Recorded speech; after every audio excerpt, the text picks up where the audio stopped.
One of the most intimidating experiences for a beginner or intermediate guitarist is when someone hands you a guitar and says, "Hey, play something." Sometimes playing through an entire song in this situation is a little bit awkward and not really what they're looking for, as it's kind of too long. Having something that you can just jam on is key for this situation here. And there's just two rules you have to follow. It has to sound good, and you have to look like you're having fun while you're doing it. That's a super important step that nobody talks about for some reason. In this lesson, we're going to be studying a chord that you might already know, the D chord. We're going to go through 5 ways you can jam with a D chord to really show people you know how to play guitar. So the first D chord trick I want to check out today is called using suspended chords. Now, suspended chords have a really nice sound to them. This is a suspended chord right here. Here's another one. I'll show you how to play them in just a second. But essentially, a suspended chord wants to resolve back to the original triad. So I'll play a couple suspendeds. There's one, here's another one. And then if I go back to regular D, kind of resolves it. Sounds like you're back at home base. The D chord is the perfect spot to explore this with. You can do this with any chord, but it works best with a D. So there's my regular D chord right there. Now the very first suspended chord we're going to look at is the suspended 4 chord. So it's really easy. You're just going to add your 4th finger to the 3rd fret of the high E string. That's a cool sounding chord. Love the sound of that one. So that's a sus4 or suspended 4 chord. If I go back to my regular D, now notice when I do that sus4, I'm keeping my 2nd finger down. Even though I could take it up, it's not affecting the sound, but oftentimes, like I said, when you're playing a suspended chord, you're gonna come back to the original chord. So keep that 2nd finger there while you've added your pinky so you can come right back to it. The next suspended chord is sus2 or suspended 2. So take off your 2nd finger and boom. That is now D sus2. So I've got D sus2, I've got regular D, and I've got D sus4. Now between those 3 chords, you can make a lot of really cool music happen. Check it out.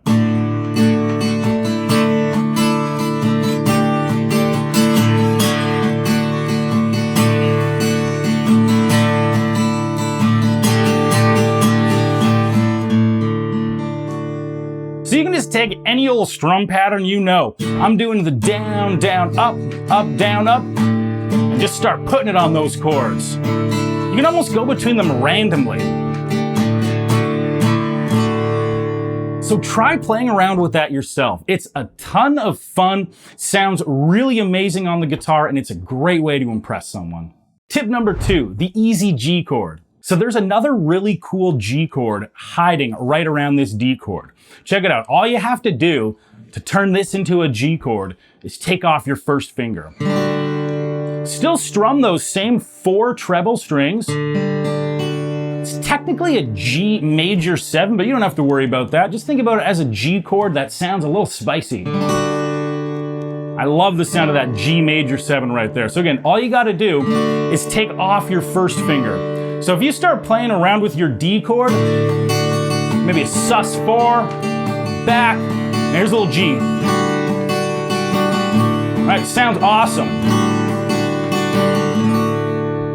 And the other thing that I love about this little G chord hack is all of the D sus4 moves we talked about in trick number 1, they all still work. So like if you go back to your D chord here, the 4th finger being added to the high E string, and your middle finger coming off and playing the open high E string, all of that is still allowed and sounds great when you're on this little G chord. So try it out. Go back to the D, take off your 1st finger, try adding your pinky where it would go for that sus4. So right on the 3rd fret of the high E, sounds really nice. Go back. Now let's try the open high E string.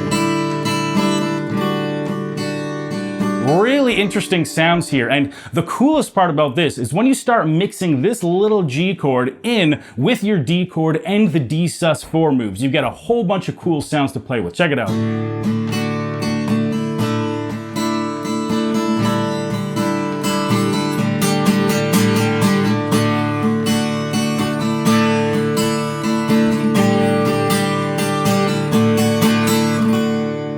Trick number 3, the movable D. Now, like a lot of open chords, this D chord is actually a movable shape. Check it out. If I move this D chord up 3 frets, so I'm at the 5th and 6th fret. Sounds pretty cool. That's especially if I go from D up to there. Now let's move it up 2 more frets from there to 7 and 8. Still strumming the same 4 strings, by the way, but those 3 right there. So 2nd and 3rd fret, 5 and 6, 7 and 8. Now this is really reminiscent of I Can See for Miles by The Who.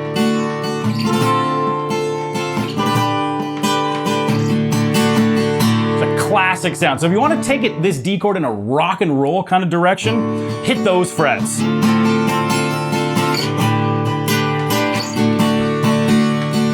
Love the sound of that. Now, if you want to sound a little bit more folksy and acoustic-y, a little bit less rocky, here's what you're going to do. Take that D chord shape, instead of moving it up to 5 and 6, move it right up to 7 and 8. We've now turned this D chord into a G chord. So we've got regular D all the way up to 7 and 8. Now from here, there's another one you can do. If you go 2 frets higher, 9 and 10. Now we're playing an A chord with this D chord shape. So you get this nice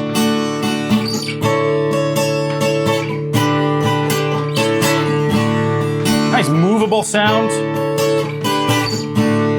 And one other thing I love to do with these is if you take off your 2nd finger for all of these and you do a little bit of that sus2 action for all 3 of these chords,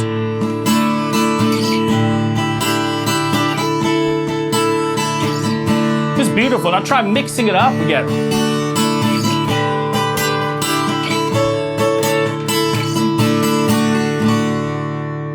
So choose your own adventure there, whether you're a rocker or more of a folk player, and have some fun moving that D chord around. Tip number 4, first finger heads north. So what I mean when I say first finger heads north is your first finger can go up not just 1 string, but 2 strings, actually. And you get some of the most beautiful open chords. Check it out. So regular D chord. If I bring my first finger up 1 string, same fret, just moved up a string, now get this beautiful A6 sus4. Such a cool sounding chord. Just make sure when you do it, you include the open A string now. But just like a D chord, no open E. So I've got my thumb curled up over top to mute that. If you can curl your thumb up over top, great. If not, just try not to strum it. So that's a really cool, interesting A chord we've got there. A6 sus4. Now, if we can just keep this going, bring your first finger 1 string higher, even 1 farther north. So now I'm on the 2nd fret of the A string. And again, don't hit your low E. Now we've got the open D and the open G in there as well. And you get this really cool sounding G major 7 over B. But again, you don't really have to worry about the fancy theory or the fancy names with these. Just think about this as you get a nice D chord, you get a spicy A chord, and you get a spicy G chord that you can play around with here, right? It's just like doing an A, G, D, but it just sounds a little bit cooler, right? We've just thrown a little bit of spice or color in there.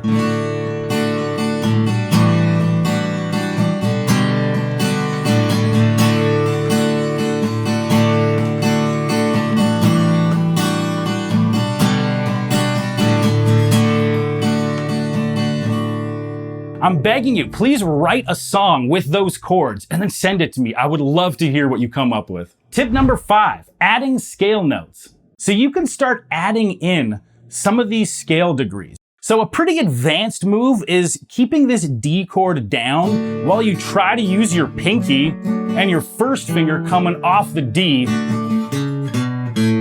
to add some of those notes in.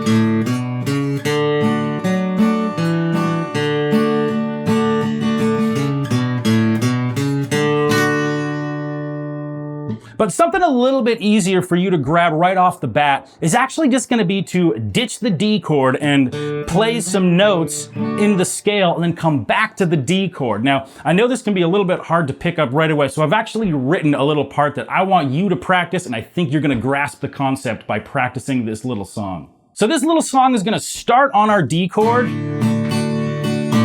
I'm doing that strum pattern right there. Down, down, up, down, up. One more time, that's down, down, up, down, up. After I've done that, I'm gonna go to the D string and I'm gonna go 0, 2, 4, back to 0. Let's play that again together. D string, 0, 2, 4, back to 0. Now, put the two together. We're gonna strum the D chord with the pattern, and then we're gonna play those 4 notes. Sounds something like this.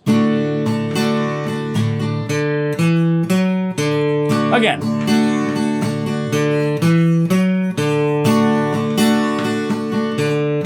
Let's do it on the A string now. Same notes. One more time.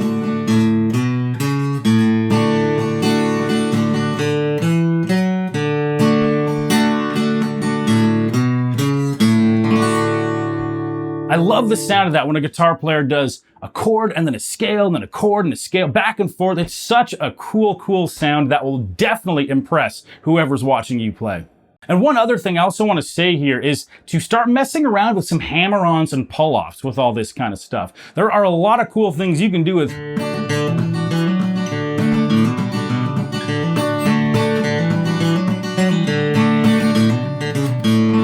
really cool things you can do with adding some hammer-on pull-offs into that scale chord stuff.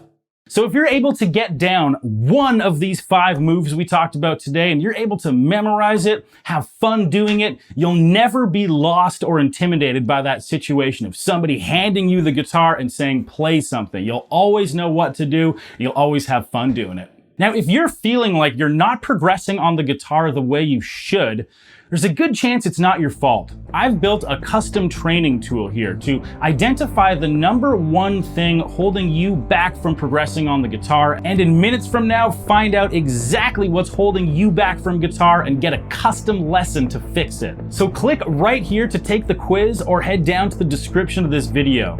Don't waste years of time like I did practicing the wrong thing. Take the quiz, jump over the hurdle, and finally start progressing on the guitar like you always wanted to.